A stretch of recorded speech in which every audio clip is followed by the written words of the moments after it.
If you clicked on this English lesson, that means you want to improve your English and you also like American politics.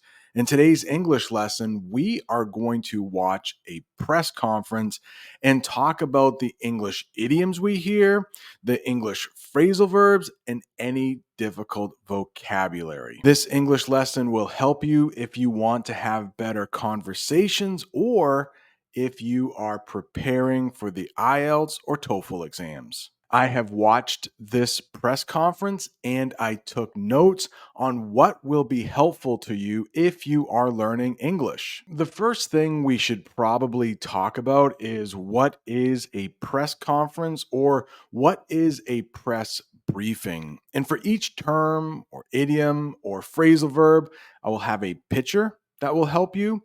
I will have a simple definition and I will use it in a sentence. Let's work on your English listening and reading skills right now. What is a press conference or a press briefing? It's a meeting where politicians speak to news reporters. They are sometimes called the press and answer their questions. The mayor held a press conference to discuss the city's laws. Now, this press conference is for President Biden. President Biden is a very busy man, or I think he is a very busy man. So he has somebody called a press secretary. What is a press secretary? Right down below. It's an official who speaks to reporters for politicians because they are busy. The press secretary gave a statement to explain the new policy. Let's watch a little bit of this press conference and then I will be back to explain all of the difficult things. I'm doing okay, thank you. I haven't seen you in a while. Well, you guys haven't had a press briefing since President Biden dropped out of the race. The president hasn't been here. He just got here yesterday. And now I'm here taking your questions. Thank you. I've taken about 3 or 4 at this point from you. One is more of a Republican and one is more of a Democrat. So let's talk about that first. The woman who was speaking, her name is Karine Jean-Pierre. Sounds like a very French name, right? Well, that's because she was born in France. She speaks French, but I don't know about you. I can't hear any accent. She sounds American to me. But she is President Biden's press secretary. She answers questions from reporters on behalf of President Biden. Now, the guy sitting down, his name is Peter Doocy, and he is a reporter for Fox News. So let's talk about Fox News and CNN. Fox News, probably Trump supporters watch Fox News more often. In other words, Republicans, this is more of a Republican news station. They say good things about President Trump and they say bad things about President Biden. If you have ever heard of CNN, they are like the opposite. They are more for Democrats. They say nice things about President Biden and not so nice things about President Trump. Well, it would seem that people in this White House knew that President Biden was slipping, and it was hidden from the American people. So who ordered White House officials to cover up a declining president? I know that is a narrative that you love. A lot of things we should talk about. They mentioned a phrasal verb dropping out. I've mentioned this in previous English lessons, but let's review it here just in case you haven't seen those English lessons. Dropping out. It means to quit something before finishing, like school course. Hopefully, you have never signed up for an English class and found that it was too hard. If it was too hard and you didn't finish it, you dropped out. Or maybe you were running a race and it got very hard. You stopped running. You did not finish. Here is a sentence using the English phrasal verb dropping out. She thought about dropping out of college because it was getting too hard. The reporter also mentioned slipping, but I want to talk about the verb slip first, and then we'll talk about an English phrasal verb, slip up. So the verb slip means to accidentally lose your balance or footing and fall. And you can see in the picture that person is definitely slipping. They are falling down to the floor and it will probably hurt.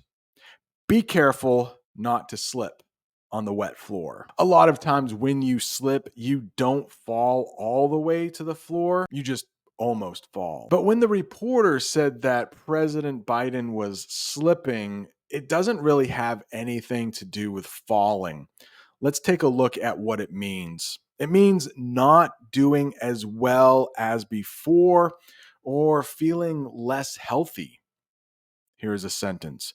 Some people worried that President Biden was slipping and not keeping up with the tough job. Now, they didn't mention this in the press briefing, but let's talk about the English phrasal verb slip up because Americans use it all the time. Slip up means to make a mistake. I slipped up and forgot to do my homework. I hope that has never happened to you. Another English phrasal verb here that they used in the press conference. Americans use this all the time. A cover up. A cover up. Actually, the way I used it there, the way they used it, it's not an English phrasal verb. It's a noun. A cover up. And that means when someone tries to hide the truth about something illegal or embarrassing. There was a cover up to keep the news from the public. Some Americans think that people around President Biden were trying to cover up how bad his memory was, how bad his health was. This is an English lesson, so I am not going to give my opinion. Feel free to leave your opinion in the comments. And also, if you are finding this English lesson helpful, please click the like button and subscribe so you never miss another English lesson. The reporter also mentioned the president might be declining. So there are a couple different ways we use declining in English, but this is the way he meant it. Declining president. This is a president who is losing support or power or even health. The person in the picture looks happy, but she is a little older and her health might be declining. It might not be as good as it was when she was younger. Let's face it, that is going to probably happen to all of us. Our health will decline. Our memory, remembering things, it will probably decline as we get older. Here is a sentence using declining president. The declining president struggled to gain public approval. Public approval. That means people like him or her.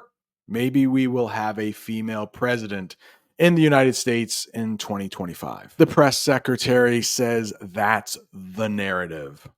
What does that mean? In the picture, you can see there is a book. So the narrative is a story or an explanation people tell about an event or a situation. When she says the narrative, she's talking about how Republicans are saying there was a cover up surrounding President Biden's health. Let's use the narrative in a sentence. The narrative about the event changed after new facts were discovered. Let's watch a little more of the press conference and then I will be back to explain it. To your first question, it is not a cover-up. I know that is the narrative that you all want. It is not. I'm going to say this again, and you're going to hear directly from the president. I hope you listen tonight. I think it's going to be incredibly powerful and important. The Oval Office, presidents, as you know, when they make speeches from the Oval Office, it's because there are important moments that they want to directly make sure that the American people hear from them. And it's obviously going to be done in prime time. In that last little bit, Miss Jean-Pierre said Oval Office. But before we talk about Oval Office, let's talk about the shape, oval. In the picture, you can see that is an oval. It's like almost a circle. Take a look below. A shape that's almost a circle, like a squished circle. Spoon. Have you ever seen a spoon in English? I'm sure you have.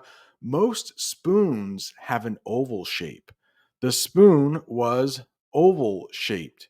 Now, she mentioned Oval Office. So let's talk about what the Oval Office is.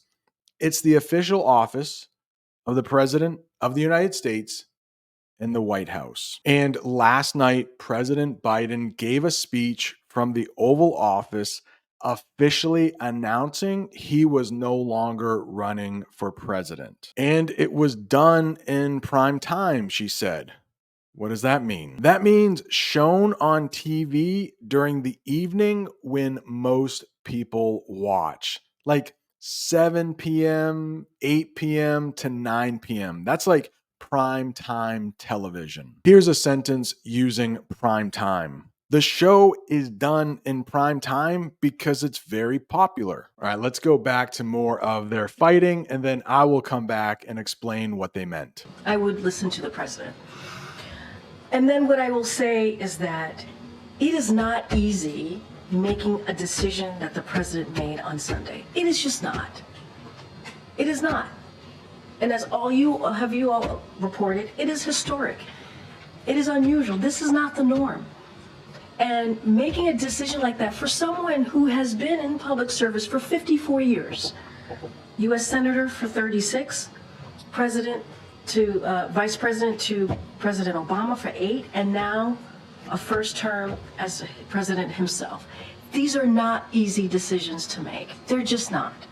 And so the fact that he was able to make that decision in a selfless way, that's admirable. One of the decisions he made, President Biden wants Vice President Harris to be the standard bearer of the party now. This is not the norm. What does that mean? This is not normal, usual, or typical. Here is a sentence using not the norm. Seeing snow in July is not the norm here. Yeah, where I live, July is like the hottest month of the year. I don't think I have ever seen snow in July. It's not normal. Public service was mentioned. Public. That always means people. Public. It's a job or work done to help people or government. Here is a sentence using public service. The fire department provides a public service by keeping us safe. Maybe you have heard the word selfish. That means somebody only cares about themselves. But selfless is the opposite. It means caring more about other people's needs and wishes than your own. The nurse was very selfless, always putting her patients first. If that nurse was selfless, let's say she's tired. She doesn't think about her own needs. She worries more about her patients. Do you have words in your own language that are hard for you to say? This is one word that's kind of hard for me to say, so I often don't use it. But I practiced on saying it before I recorded this. Admirable. Admirable. Admirable means deserving respect and approval. Her dedication to helping others is truly admirable. Admirable. Admirable. Admirable. See, I knew I was going to mess it up. Admirable. Standard bearer.